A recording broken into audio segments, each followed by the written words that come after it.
Question number 3 क्या बोलता है बच्चे आपके पास, वो बोलता है give the steps you will use to separate the variable and then solve the equation. बच्चे हाँ, एक बात गौर करने की हमारे पास, जो पिछले क्वेश्चन थे उसमें क्या था, स्टेप मतलब सिंगुलर वर्ड था कि एक स्टेप का यूज था। यहाँ पे क्या है आपके पास, जो मेन कंसेप्ट है हम उसी को पढ़ रहे हैं, स्टेप्स, कि यहाँ पे एक स्टेप से ज़्यादा स्टेप यूज होंगे। ठीक है बच्चे, हमेशा मैं कोई यूनिक ही वर्ड छांटता हूँ ताकि आप सभी बच्चों को अच्छे से समझ में आ जाए। आप भी मेरी तरह ही कुछ ऐसे यूनिक वर्ड को पहचानना सीखिए ताकि आपको भी कोई भी प्रॉब्लम ना हो। पिछले क्वेश्चन में ओनली क्या था, स्टेप था। कि स्टेप का मतलब क्या था कि सिर्फ हमें एक स्टेप करना था और काम। यहाँ पे स्टेप से मतलब एक से ज़्यादा स्टेप होंगे। जब एक से ज़्यादा स्टेप होंगे तो क्वेश्चन हमारे लिए इंटरेस्टिंग होगा, जब इंटरेस्टिंग होगा तो हमें मज़ा भी आएगा। तो चलिए फर्स्ट पार्ट क्या बोलते हैं, बोलते हैं 3n - 2 = 46। बाकी वही है काम कि आपको क्या है, एक इक्वेशन दे रखी है, उससे वेरिएबल को सेपरेट करना है। सेपरेट करने के बाद हमें उस इक्वेशन की वैल्यू निकालनी है और कुछ भी काम नहीं है। लेकिन इसके अंदर स्टेप्स हैं, तो स्टेप्स का मतलब हम एक से ज़्यादा स्टेप यूज करेंगे। तो 3n - 2 = 46। तो सबसे पहले बच्चे मैं यहाँ पे एक लिख लेता हूँ स्टेप नंबर 1। स्टेप नंबर 1 क्या है आपके पास, वो बोलता है कि मैंने आपको सिखाया है जो यहाँ पे है -2 है, तो मैं ऐड क्या करूँगा, प्लस का 2 ऐड टू बोथ साइड। जो काम होगा काम दोनों तरफ होगा, ये ख्याल रखना आप सभी बच्चों ने साइड। तो लिखूंगा मैं 3n - 2 + 2 = 46 + 2। अब साइन अलग अलग हैं लेकिन वैल्यू सेम है तो कट होगी, तो 3n = 48।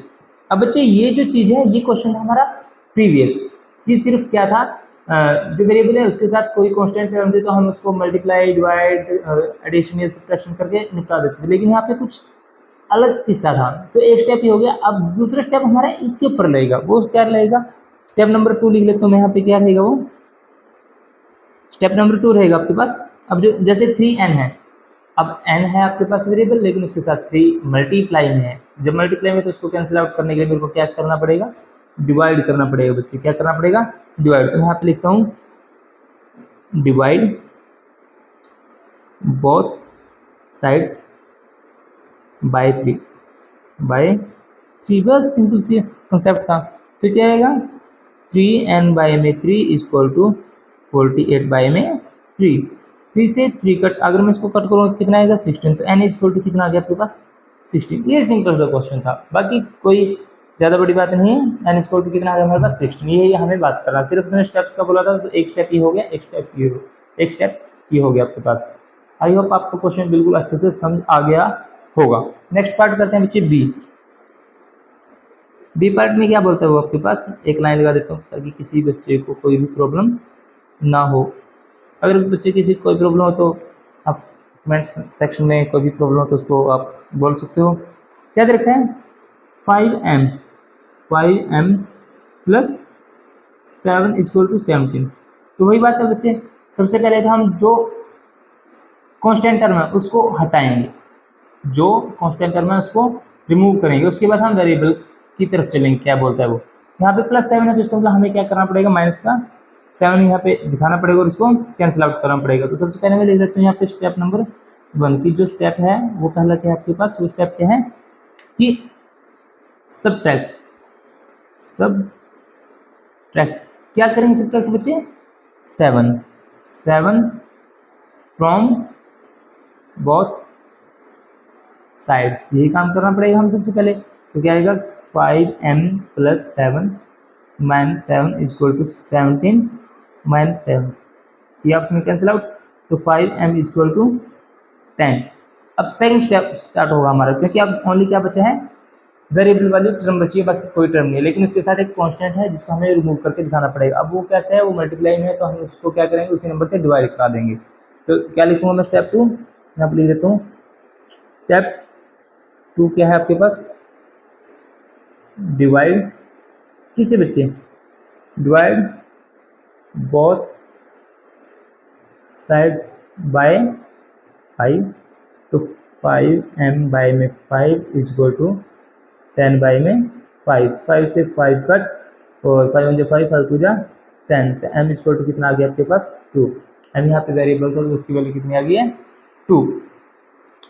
थर्ड पार्ट क्या बोलता है बच्चे आपके पास, वो सी पार्ट आपके पास थर्ड वो भी बड़ा इंटरेस्टिंग क्वेश्चन है। इंटरेस्टिंग सभी क्वेश्चन हैं। यहाँ पे इसी काट कर लेते हैं हम। यहाँ पे मैं एक लाइन लगा देता हूँ ताकि किसी भी बच्चे को कोई भी मुश्किल ना आए। सी, इसको साथ के साथ कॉपी में करते चलिएगा ताकि आपको क्वेश्चन दोबारा जब भी करने बैठो तो रिमाइंड हो जाए, ठीक है, याद रहे। बोलता है 20p बाय 3 इक्वल टू 40। तो बच्चे यहाँ भी आपके पास क्या रहेंगे, दो स्टेप का यूज़ करेंगे। सबसे पहले क्या है, सबसे पहले हमारे पास p 20p है, p वेरिएबल है, लेकिन यहाँ बाय में कुछ है जो हमारे लिए क्या है, मुश्किल बात है। सबसे पहले हम इसी को रिमूव करेंगे। तो कैसे रिमूव करेंगे, यहाँ स्टेप का यूज़ करेंगे। तो यहाँ पे लिखते हैं सबसे पहले स्टेप नंबर 1। स्टेप 1 क्या है कि जब डिवाइड में तो कैसे कैंसिल आउट कर सकते हैं इसको, बाय मल्टीप्लाई के द्वारा। तो यहाँ पे लिखता हूँ मैं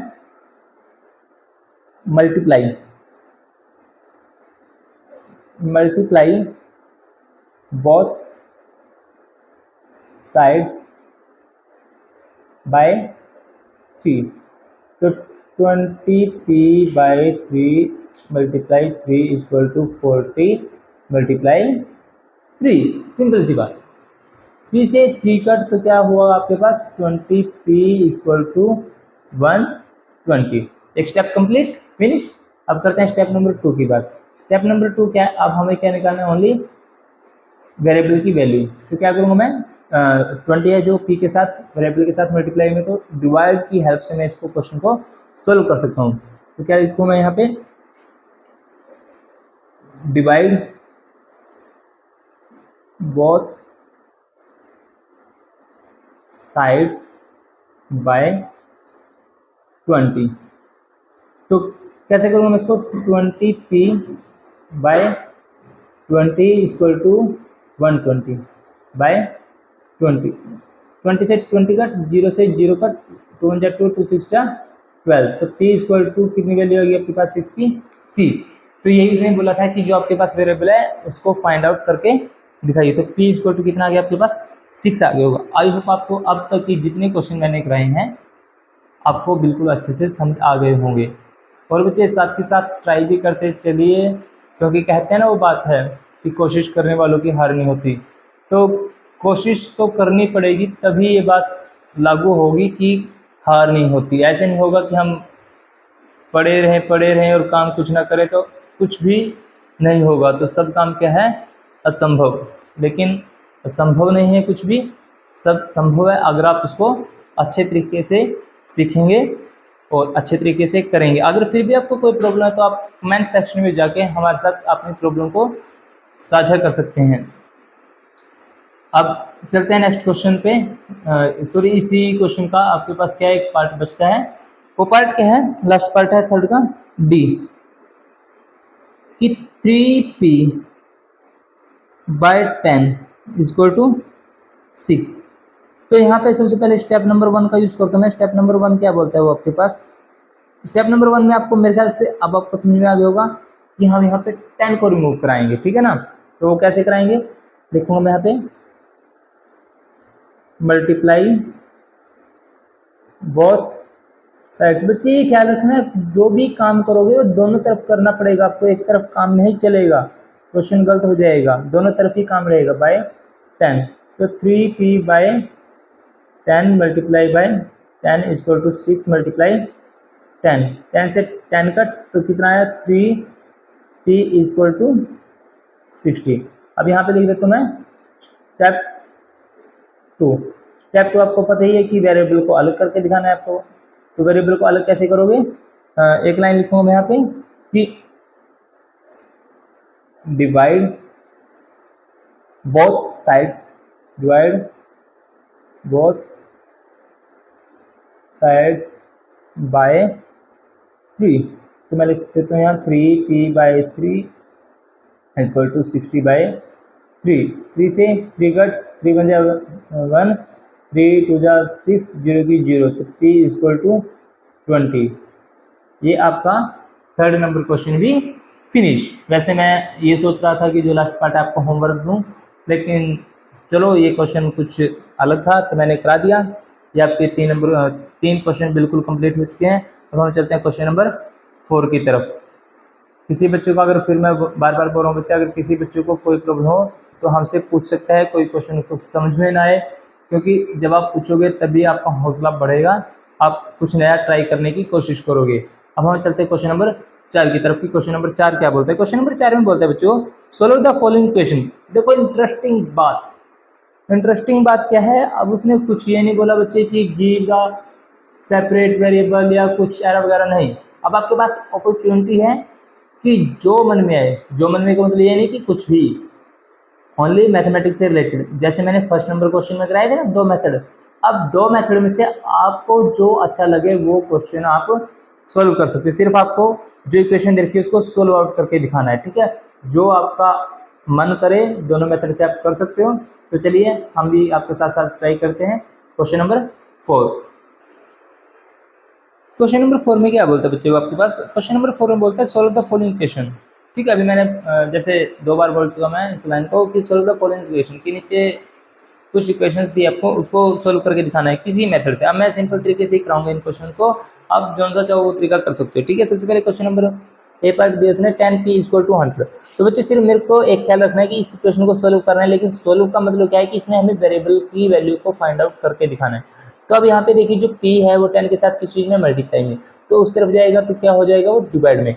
तो p = 100 बाय में 10, 0 से 0 कट, तो p की वैल्यू कितनी आ गई है? 10। मेरे ख्याल से आप सभी बच्चों को समझ में आ गया होगा p की वैल्यू कितनी आ गई है? 10 आ गई है बच्चे। नेक्स्ट पार्ट क्या बोलता है? बी पार्ट में बोलता है वो आपके पास कि 10p + 10 = 100।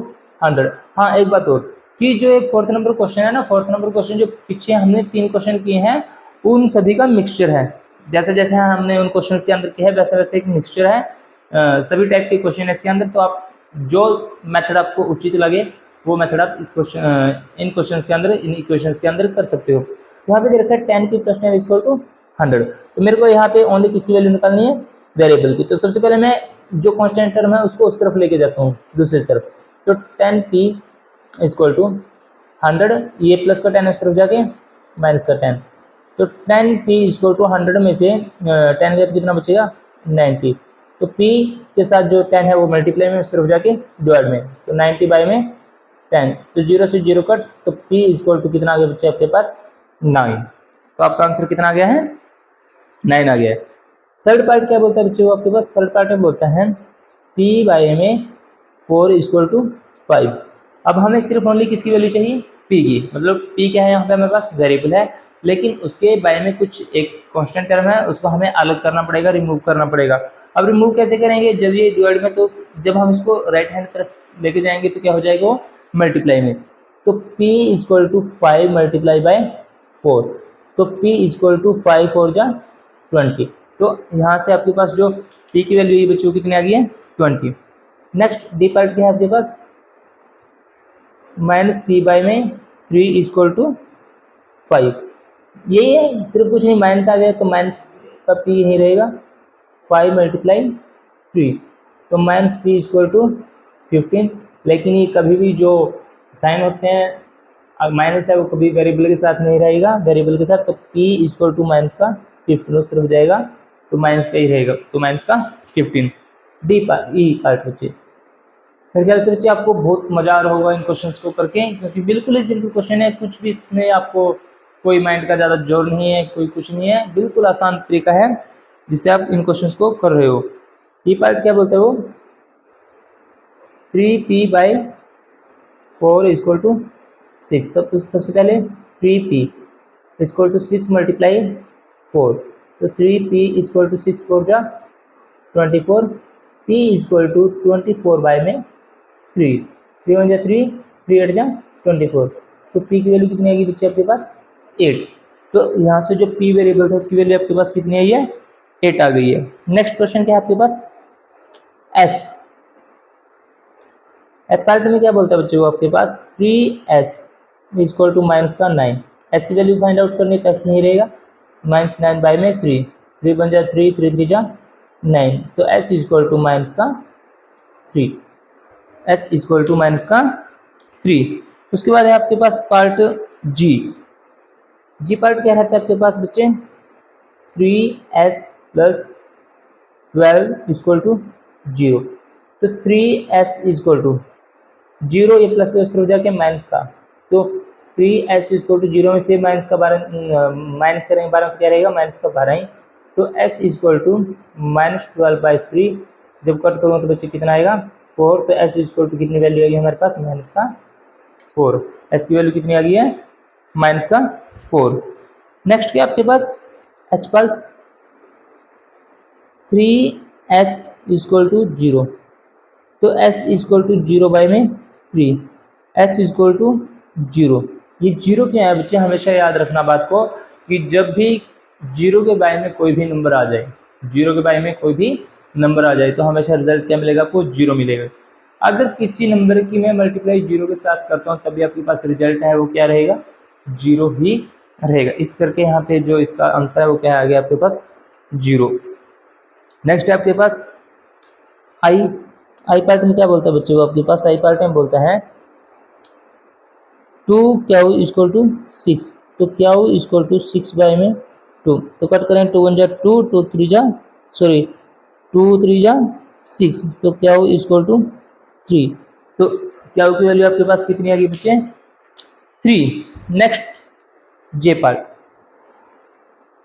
अच्छे क्वेश्चन है मेरे ख्याल से बच्चे, अच्छे लग भी रहे होंगे आपको और लगने भी चाहिए, क्योंकि इससे आसान कोई भी क्वेश्चन आपके पास नहीं हो सकते। जैसे ये क्वेश्चन है इनसे आसान कोई भी क्वेश्चन आपके पास नहीं हो सकते। तो ये क्वेश्चन बिल्कुल ही इंटरेस्टिंग है, तो करते चलिए। 2p माइनस 6 इक्वल टू 0, तो 2p ये माइनस का 6 उस तरफ जाके प्लस का 6, तो p इक्वल टू 6 के बारे में 2, 2 1 जा 2, 2 3 जा 6, तो p equal to 3, p equal to 3। Next के part 2q plus 6 equal to 0, तो 2q इक्वल टू माइनस का 6, क्या हो इक्वल टू माइनस 6 बाई में 2, 2 1 जा 2, 2 3 जा 6, तो क्या हो इक्वल टू माइनस का 3, जो q की वैल्यू ये कितनी है बच्चे माइनस का 3।